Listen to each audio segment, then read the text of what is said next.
Hey everybody, Andrew here. I hope you're all doing well. So, I recently had the opportunity to work through a fictional scenario to put together an outbound demand generation strategy.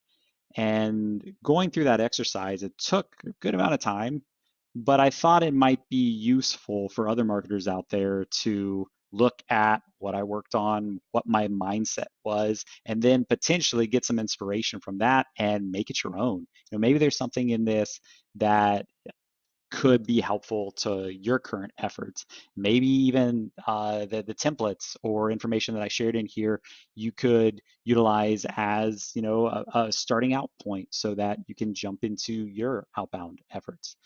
Anyways, wanted to put together this quick video, walk through a few things, and then yeah, happy to answer any questions, comments, feedback as we actually, as you go through this.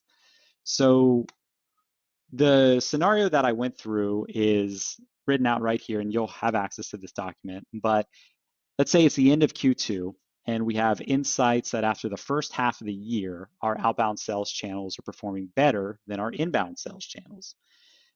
So we're looking to shift our demand generation program and the budget away from inbound, which for inbound, it's mostly like new to our database, and support more of our outbound efforts, which is new AR from our current database. And it's not written in here, and some of the thoughts that I'll go through and questioning this scenario is like, what is the current database? What does that look like? For this, we'll say it's 50,000 people in our current database. The budget is 500K for the remaining, the last 6 months of the year. How would you go about building your demand generation plan? So it has a bunch of things here to keep in mind while we're actually, working through this exercise. Feel free to work through this yourself if just really bored and you want to go through the exercise. If not, take a look at what I put together here. So before jumping into all of that, I like to go to this quote that I think is really relevant by David Ogilvy, the Madman himself. Been really getting into the Madman series, saw it years ago, but just catching back up with it. Anyways, he said, I once used the word obsolete in a headline, only to discover that 43% of housewives had no idea what it meant.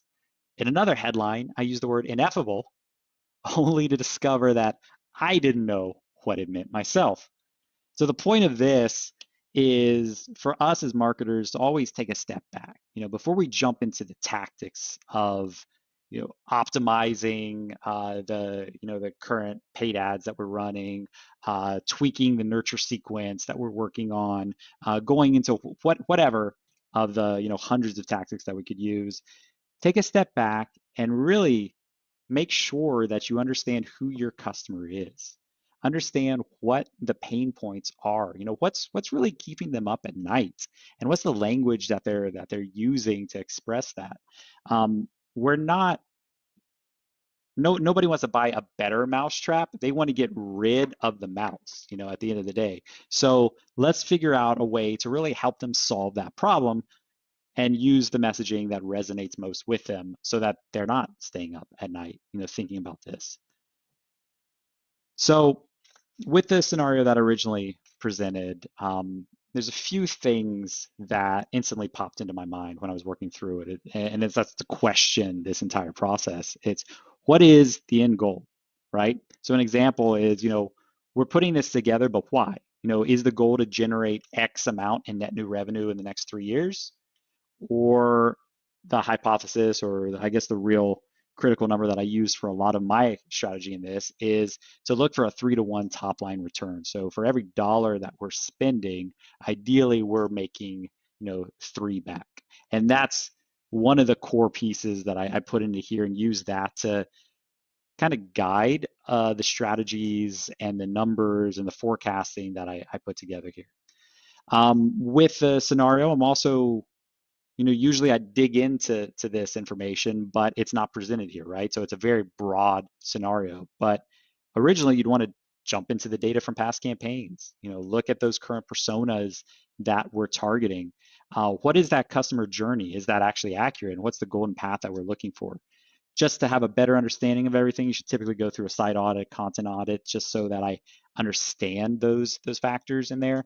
And a crucial one here is what is the definition of MQL and SQL? Are those really accurate? Do they need updated? Are they aligned? Other things, I'm not going to go through everything here, but no, what is the customer lifetime value? What's that payback period look like? What's the closed won sales timeline? That's huge. That impacts everything, right? So if you're putting a strategy together and it takes 4 months from first conversation to closed won, that should be factored into your forecast. And then, of course, things like churn.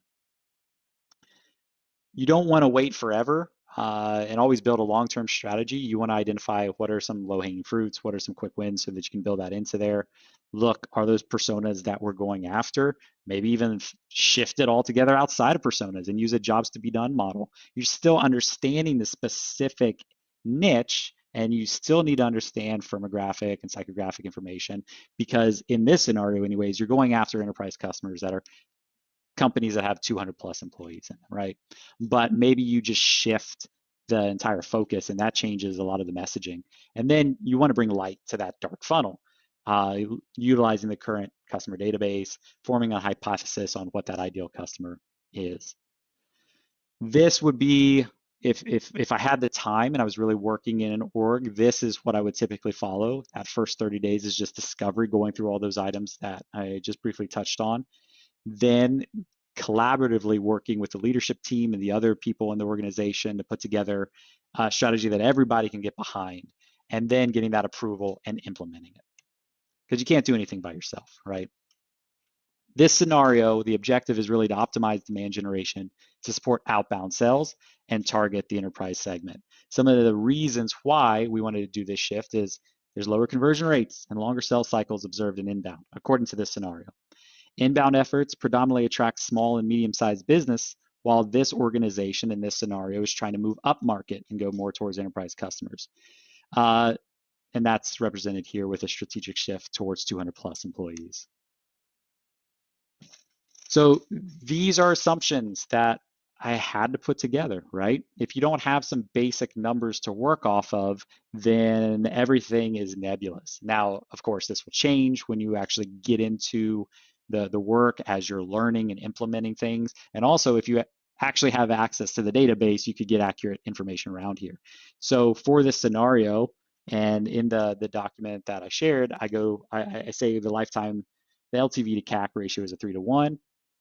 We're saying that for this customer, for these enterprise customers, a happy medium, right? SMB customers usually last, 12 to 24 months. It's typical benchmarks there. While enterprise customers, if you're true enterprise, that could go all the way up to 120 months or more. So I took kind of a happy medium, a little bit more than SMB, but you can see here an ACV of 15,000 isn't a true enterprise customer, but for this organization, that is what they're considering enterprise. So I bumped it a little bit higher than the typical SMB would be. CAC, I just did a blended CAC, not going into all the different channels here, where we could say that's a third of the cost, right? So 13,888 is basically payback period of 11 months, and the budget, as we mentioned earlier, 500K, and sales cycle 3 months. Also, because we don't know the definition of MQL and SQL, I went ahead and created definitions here. So for this, my MQL definition is a senior level member, so it's a director, head, C-suite, within one of our 3 ICPs, whether that's HR, finance, IT. They must also be part of that 200 plus organization and have signed up for a trial or scheduled a call with the sales team. So they've actually taken that action and they hit all these other pre-qualifiers. And then easy definition of SQL here is the sales team, they spoke to the sales team and demonstrated interest, financial ability, and a reasonable time horizon. So I also had to put together some basic conversion rates here so that I could put together a better forecast. And you'll have access to this document. I'll share it, but it's, Pipefy/forecast. And you'll see in here, if you scroll down, you can see all these different, sales performance rates. You'll see, it repeats itself because ideally you have the goal and then the actual number, and then are you hitting those percentages? And I had to have these conversion rates in here because I couldn't truly understand, the number of MQLs that I would need to bring in, and then their conversion rate to SQLs and enterprise deals won and so forth without having some standard conversion rates. Now, I was very, I'd say conservative. I used base benchmarks on this, but then also conservative from the MQL to closed won rate of only a 5% here. So hopefully they convert at a much higher rate than that. And so if you hit the 40 MQLs, you'll actually exceed your numbers here. So that's what all of this is.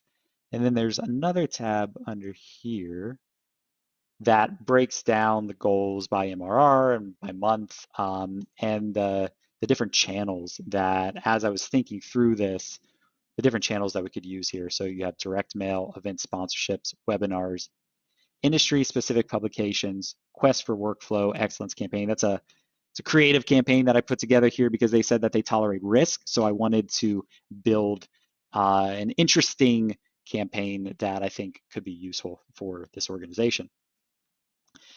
Let's see. But again, this is high level, right? So this is supposed to give you just the thought process of what I would go through when I'm building this out.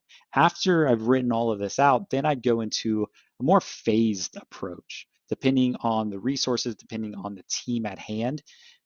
We might decide, every month we do one webinar, and that webinar is going to be supported with different paid ads, and this is the end goal. But you get into the specifics, and I didn't go into that. That would be the next step after this, but this at least gives a good idea of where I think these would be coming from, and these would be the different outbound traction channels that I utilize.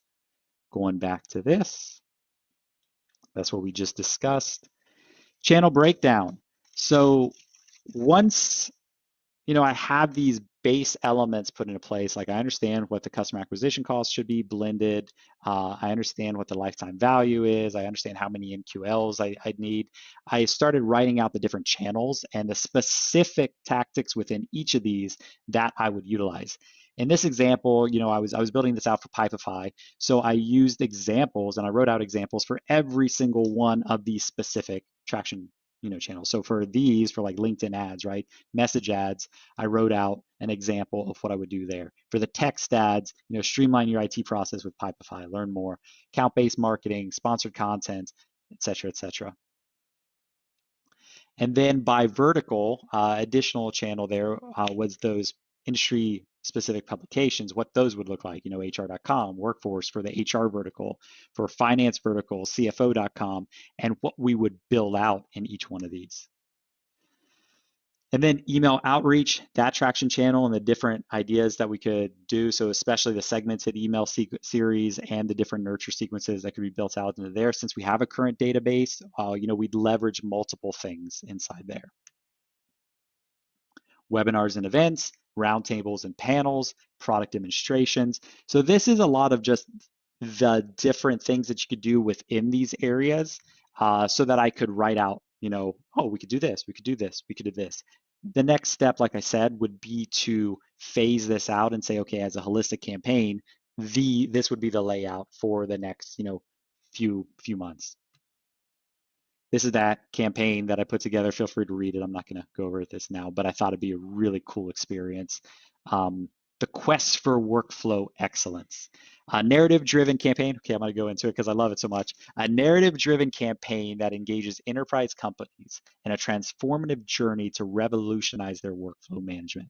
So this would include multi-touch marketing, campaign, literally personalized invitations, cryptic riddles, virtual treasure hunt, captivating content, exclusive roundtable, all this, and it's focused on our top 100 prospects. These are the enterprise best of that we'd love to become customers of ours.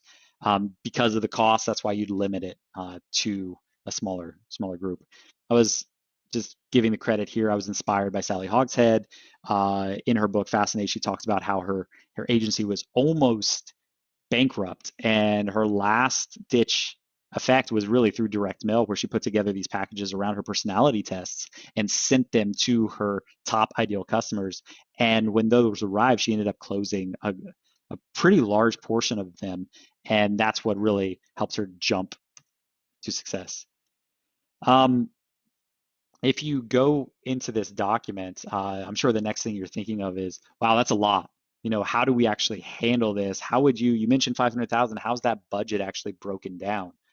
So if you go into this document and you jump into scenario response, this walks through everything that I just showed you in kind of the PowerPoint presentation, the channel breakdowns, goes into a lot more detail on like the ebook title would be this.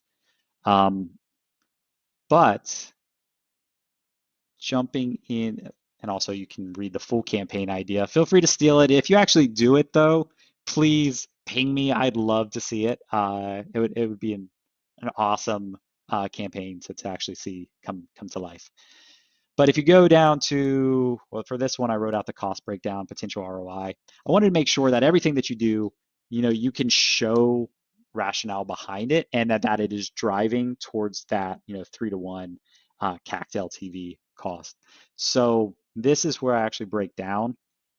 Again, this is all hypothetical. When you actually get into, you have the real data behind you, you can make tweaks here. And as we all know, best laid plans, they change as you're moving forward with things.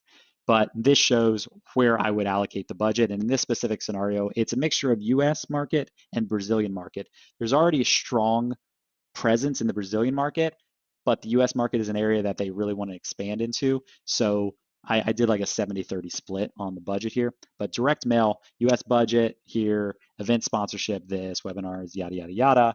And then the potential return is where I broke down the blended CAC of 13,888 and then built that into benchmark conversion rates for each one of these channels and what that net new revenue should be. Again, with that 3 to 1 conversion at the end of a year, and I think this is in, here we go. I think this is in here. You'll see that total ARR that we're trying to drive would be the 540,000. So with the lifetime value, that's wherever it'll hit that, like a little under 1.5 million. And I think that's everything. But there's a lot here. Feel free, jump into it. Let me know your thoughts. And yeah, appreciate your time. Hopefully this is helpful to somebody. If you do need help with your inbound or outbound strategy, I'm always happy to lend an ear and work together. Have a great day. Thanks a lot.